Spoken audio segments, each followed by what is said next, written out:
Hello, this is Anthony. I just wanted to make a quick video about an electric dryer that I recently repaired. It's a Maytag Bravo series 300. I wanted to make this video real quick. This is something new that I ran into after about 5 years of appliance repair. The complaint on this dryer was that it smelled like it was getting really hot, and then all of a sudden one day it just stopped heating whatsoever. So when I got it here, I plugged it in, I put it on the normal cycle, I hit the start button, and the drum inside would spin fine, but in the back it wasn't putting any heat out the exhaust. So it basically wasn't drying the clothes. It would run, but it wouldn't dry. Some of the common issues with these could be the heating element. So I checked the heating element with my meter. It tested fine. So then I went and I found that one of the thermistors was burned out. So after testing that, I went on my parts supplier's website and I ordered a new thermistor. And I put it in the dryer. I then add heat at that point. And usually, at that point, someone might think that the dryer's fixed and all is well. The problem is that with a dryer, it has to regulate its temperature because at a certain point after running, the dryer is going to get too hot. So I pulled the tech sheet out of the dryer on this, and it said that the exhaust vent should be reading somewhere around 150 degrees Fahrenheit.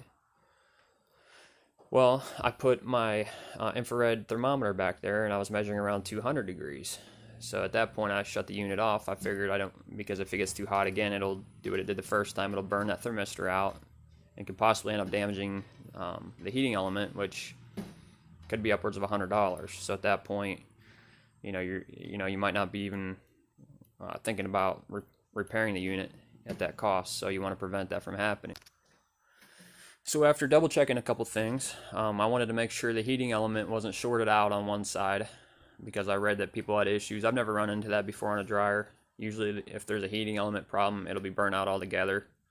But I read where some people have run into situations where one part of the heating element is touching the metal casing and allowing it to stay hot when the dryer's not trying to let it be hot. I tested my thermostat, I pulled it out, and the reason why this problem is new to me is because most dryers up to this point have used mechanical thermostats to basically control the heat, and that's all they used. They used the timer and they used a thermostat. This does have a thermostat. It's the high limit thermostat. It's kind of like the last resource. If everything else fails to stop the heat when it gets too hot, that's supposed to cut the heat out. So I pulled that out. I put my multimeter on it, and I used the heat gun and I heated it up and made sure that the thermostat opened and closed, which it did. So then I moved on to testing the thermistors. Even though I had already replaced one, I pulled them out and I put my heat gun on them as well to make sure that they were changing resistance when they heated up, and they did. After I did all that, I moved on to what I considered the last resort, which was looking at the control board, and I will show you that here in a sec. So here I removed the user panel off the back of the unit. As you can see, there's the dryer, there's the user control. Here's the main circuit board that controls everything in this dryer. A lot of older dryers didn't have that up until the last, I don't know, few years or so. This is usually the last thing you want to condemn. It's the most expensive, and it's often the least likely to fail.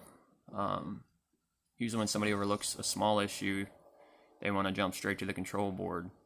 Like I said, the problem is you might spend $100 or $200 on one of these just to find out that you overlooked something small and this wasn't really your issue. So this is why you want to check this last.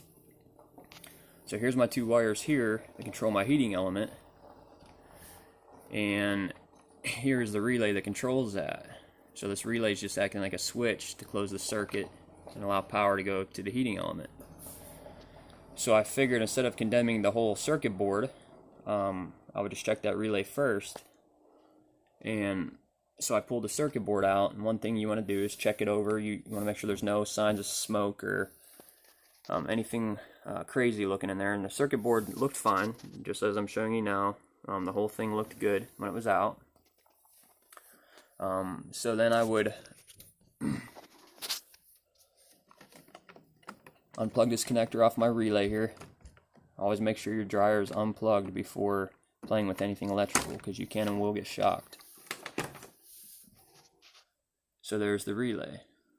So you can't see it from this angle, but if you look on the side of the relay, there's white letters there. It'll tell you the part number for the relay, and it will usually have an NO or an NC. And NO stands for normally open, NC stands for normally closed.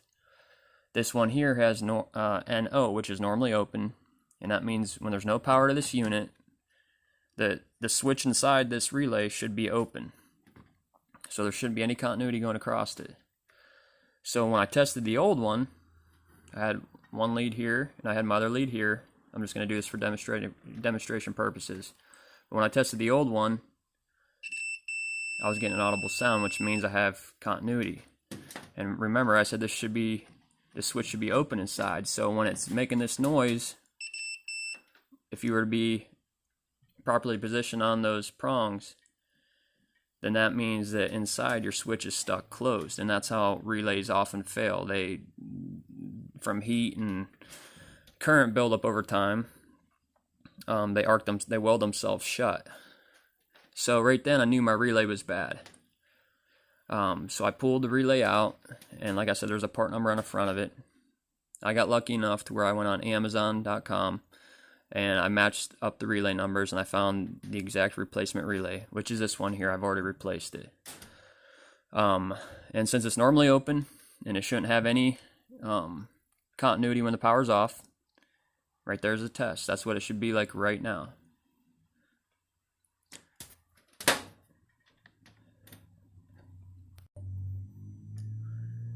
So basically I got lucky and I was able to solder the relay in here without there being any other issues with this control board.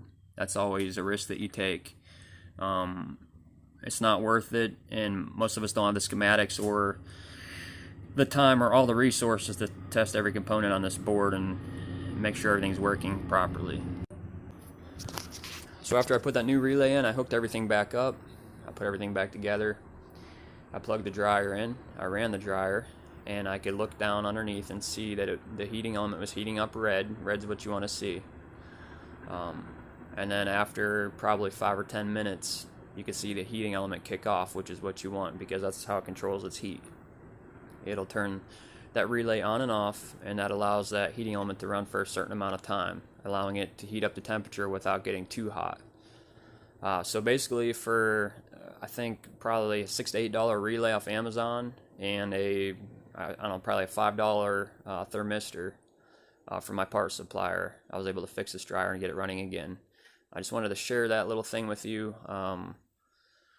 You know, oftentimes, like I said, it would be a thermostat or a heating element or something obvious, and that relay wasn't something so obvious. So if you have similar issues like I had with this, check that out and see how it goes.